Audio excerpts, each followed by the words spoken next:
song to signify what's wrong. Another Sunday day that tells me I must move on. Another cigarette will do, enough to fill spaces between thoughts of you. I jump up and down for your attention. Rhyme after rhyme with you is my intentions. The fires, my flags, I burn for you, but you don't notice, do you? With nothing, you just said everything. Silence is violence. You don't notice, do you? I'm trying to break through your silence. Your silence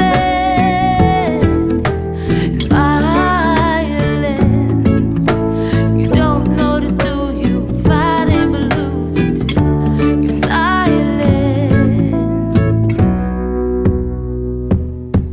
Another time I'll reach, but your hand's not out. Holes in the wall that we don't talk about. Another, is it me? Baby, talk to me. I'm losing it while you watch TV. What's the matter?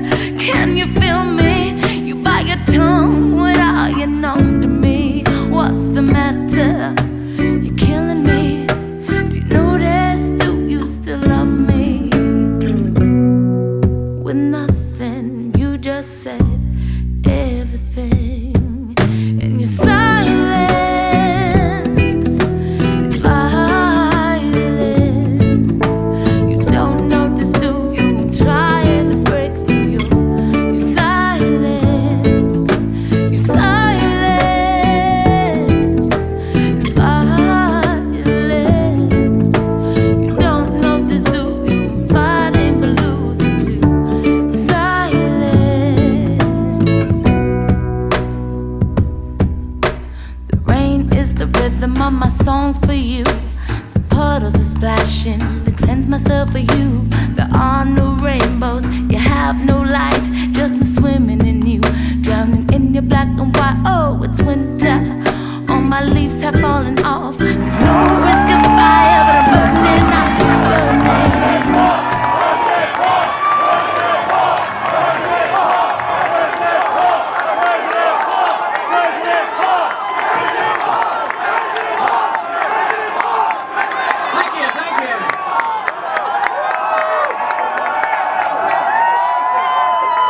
There's no summer soldiers or sunshine patriots here today. Looks like there are a lot of true believers in the revolution, and that's what counts. Thank you very much for coming and for that very nice welcome. And obviously you have to be a true believer to come out and spend a little time in a little damp weather, but wonderful. This is a real opportunity to restate our convictions and our beliefs, because we are in a serious mess. We are going to do something about it. We're in the middle of a campaign that is going to prove a whole lot that our campaign not only is alive and well, but this country is going to be changed.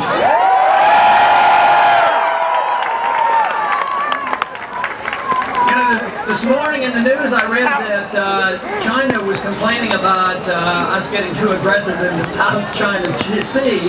They were warning us. Now, isn't that rather ironic? We borrow money for China, we run our military operation, we go over there and pester them with our military. What is this? How many countries are we in now? We're in about 150 countries, 900 bases. We just recently opened up a base in Australia. I don't know why we have to occupy Australia these days. So it's pretty ironic that we are doing this. As far as I'm concerned, putting troops and vessels and pestering the Chinese right now would be similar to allowing the Chinese to come into the Gulf of Mexico or the Chesapeake Bay and declare that it's their territory. So it's about time we change our foreign policy, because it is such an important issue. It contributes to the war and the killing and the finances. So it is now time to bring the troops home.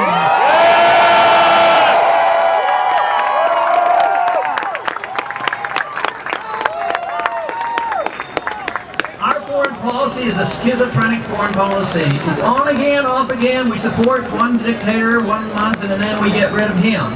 This has been going on and on. It's just not once or twice. At one time, we were on the same side as Bin Laden, and things happened to change. One time, we supported and we were on the side of Saddam Hussein when we wanted him to invade Iran. We at one time were close allies of Noriega. We now are still allies with a country called Saudi Arabia. 15 out of the 19 hijackers came from Saudi Arabia, and they practice Sharia law. I would say that we ought to look more carefully what the founders told us and taught us and encouraged us to follow. Is a non-interventionist foreign policy, free trade and friendship with other countries, and no entangling alliances and no nation building.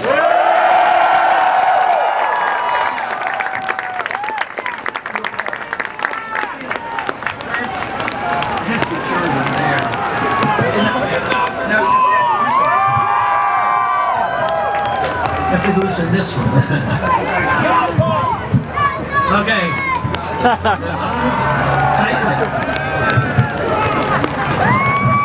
right. Look, where's Levi? He was like 20. Okay, go.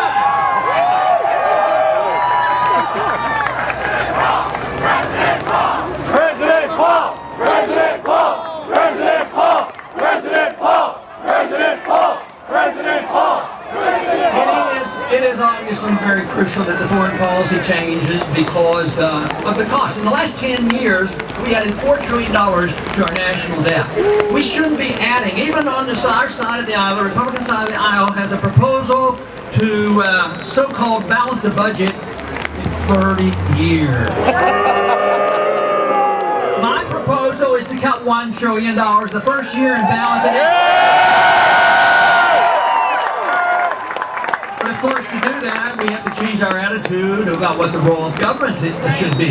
And the role of government, according to the Constitution, is not to police the world, and it's not to have a welfare state. It's designed to have the national government have very limited powers to protect liberty and provide for strong national defense. And that's it.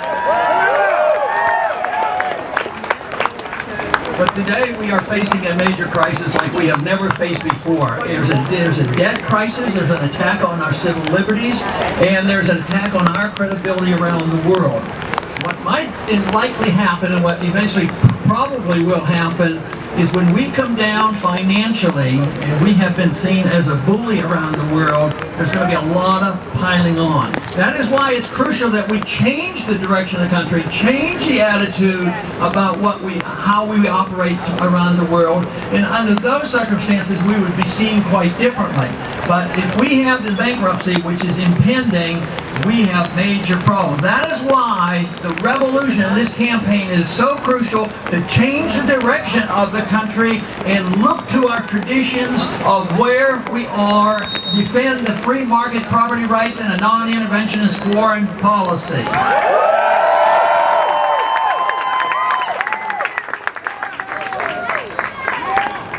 You know, in our early history, of course, we had a major undertaking overthrowing an empire.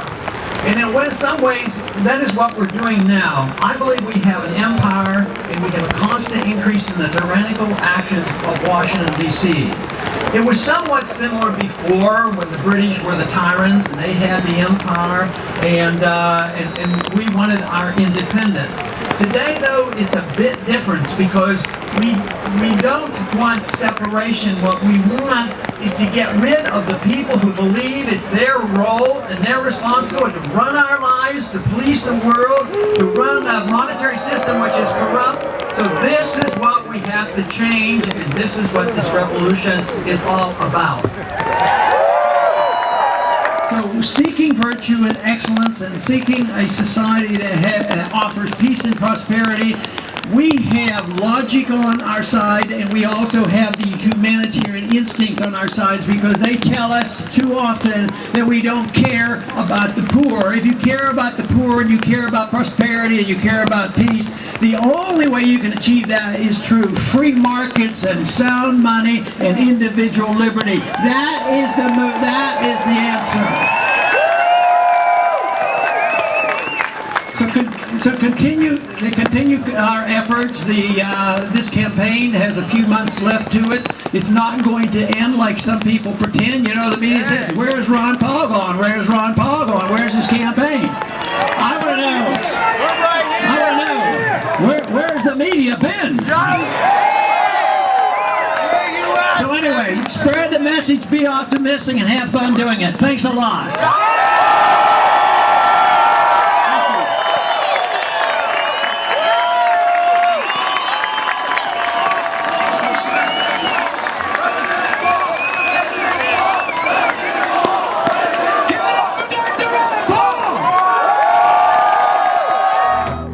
Holes in the wall that we don't talk about. Another is it me? Baby, talk to me. I'm losing it while you watch TV. What's the matter?